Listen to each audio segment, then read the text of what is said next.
हाँ जी, Radhe Radhe everyone and welcome to my channel. So SSC CGL 2025 के लिए हमारे पास 30 डेज रिमेनिंग है और इन लास्ट 30 डेज में हमने क्या करना है, कैसे करना है, so that come time span में मैक्सिमम आउटपुट ला सके, डिस्कस करेंगे। So without any further delay let's get started.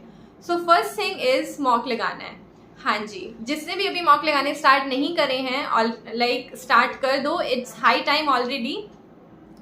हम मॉक लगाएंगे PYQ या लाइव वीकेंड पे लाइव लगाएंगे, अदर रिमेनिंग डेज में PYQ लगाएंगे डेली बेसिस पे। ऑल्टरनेट भी लगा सकते हो, इट डिपेंड्स ऑन यू।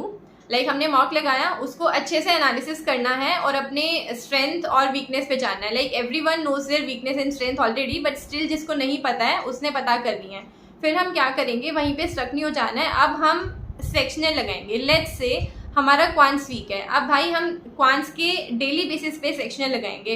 हाँ जी, अब ये तो हो नहीं सकता ना कि हम हर एक सब्जेक्ट को शुरू से लेकर लास्ट तक इतने कम टाइम में सब कुछ कवर कर लें। नो, सेक्शनल से ही होगा और उससे स्कोर भी बूस्ट होएगा।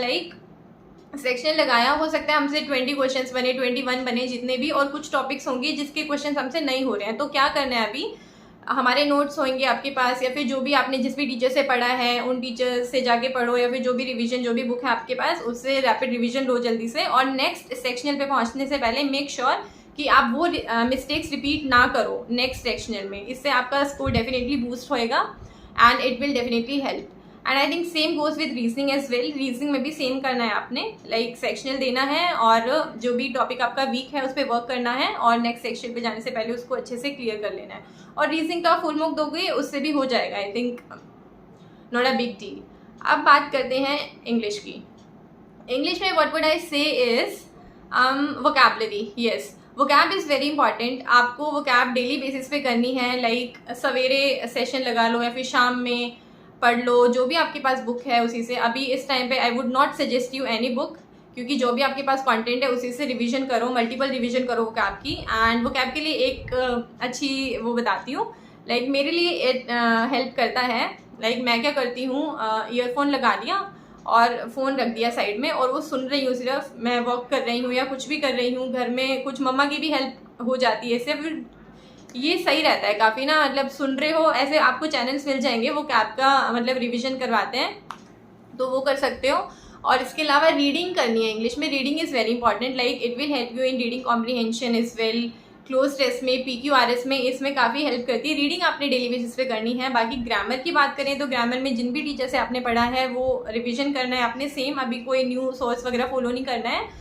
बाकी मॉक लगा रहे हो उससे आपको पता चल जाएगा। And let's come to GK now. GK आपने डेली पढ़ना है।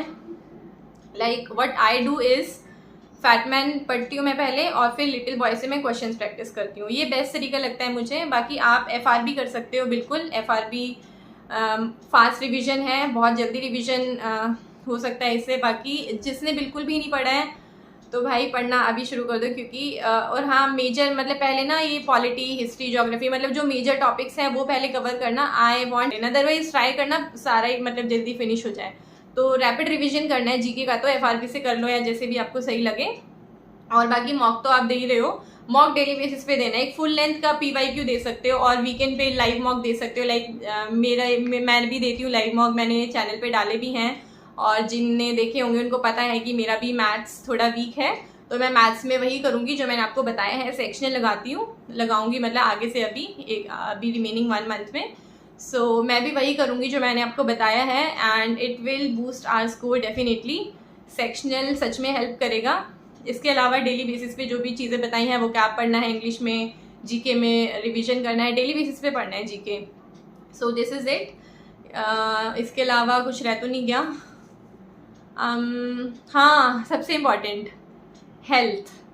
हेल्थ का ध्यान रखना है। अगर आप हेल्दी हो तो आपका माइंड हेल्दी है। कोई ना कोई फिजिकल एक्टिविटी आपने अपनी लाइफ में इनकलकेट करनी है, वेदर इट्स योगा नहीं, आई एम नॉट सेइंग कि योगा ही करो, रनिंग करो, बैडमिंटन खेलो, cricket, basketball, whatever you want to, but कोई ना कोई फिजिकल एक्टिविटी अपनी लाइफ में ज़रूर करो। It will definitely help. Meditation वगैरह कर लो, ये चीज़ें इंपॉर्टेंट होती हैं यार। हेल्थ का ध्यान रखना is very important while studying ना, तो यही चीज़ है। बाकी आई थिंक हमने सब कुछ कवर कर लिया है। So yes, thank you so much, bye bye.